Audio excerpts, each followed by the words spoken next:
At the box office this weekend, Big Hero 6 stands strong in third. The Disney flick took in $18.7 million.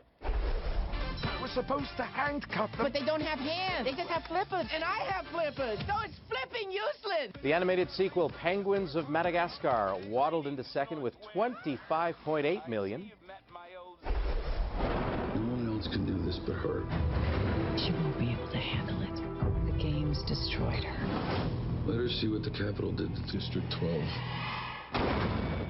And Mockingjay Part 1 soared past the competition for a second weekend in a row. The Hunger Games sequel brought in $56.9 million. Jason Gorber is a critic with TwitchFilm.com and joins us as usual. Good to see you, Jason. Hi, Scott. How are you? Good, good, good. We'll begin with Stephen Hawking, the story, and lots of Oscar buzz.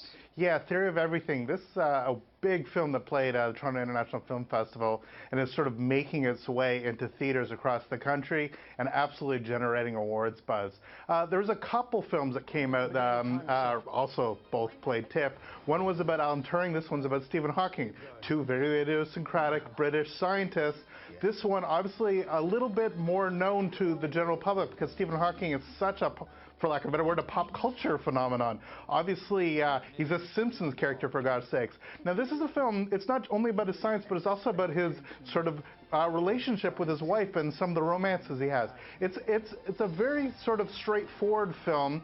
When you see lots of films like I see, it's not a particularly great one because we just get tired of this sort of thing. We see this kind of romantic sort of story told all the time, and people who are really into the science think it's not as profound as it could be. But there are lots of people that love this film, and the performance by Eddie Redmayne is extraordinary. Look for lots of plaudits around awards time. It's only because you watch like 3 movies a day. Something like that. It's getting ridiculous. Okay, one of my neighbors, Jay, he's going to thank me for saying this. He is a wrestling fanatic, and he's been telling me about this next movie for months now. Foxcatcher, a film I saw way back in Cannes, also played Toronto, and is now working its way to theaters.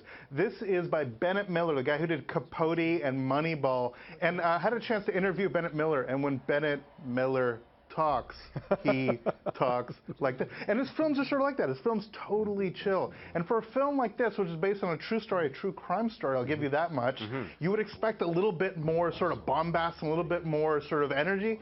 No. And what's remarkable about this film is that it is very, very chill. It's actually one of the best things about it. Truly the best thing about it is extraordinary performances. I would absolutely been saying since Cannes, expect Academy Award nominations for all 3 of these guys. Really? Ruffalo, Tatum, and Steve Carell. All of them are that good in this movie. This is a acting powerhouse, and all 3 of them are just truly amazing in it. Yeah, all the reviews have been saying that as well. Yeah. This next one, Star Wars Episode 7. There are some people in the newsroom. Star Wars? What? Yeah, that old thing. Some people in the newsroom, Jared, who are going to see it about 70 times. Well, in fairness, you're talking. I gotta say my bona fides. I'm the one who saw Phantom Menace 8 times on opening day in theaters. What? So yeah. No. So my craziness goes. I've had cats named Anakin. It gets really sad. So yes. Cats named Anakin? The fanboy thing is a whole one thing. So I actually got a chance to see this trailer the way it was meant to be seen on a big screen. I was lucky enough to be part of a Disney thing. So actually at Lightbox at the Film Festival's theater with a beautiful sound. Look, this is 88 seconds of a tease. And it's a perfect tease. It makes you like, what is this? Why is this guy here? There are some great performers that are going to be in this movie. You've got rolling droids. You have X-Wings that now open this way instead of up and down. You got all kinds of crazy stuff, and you're about to see a really weird-looking lightsaber. So look, for the fanboys, people sort of like me, we got very excited about this.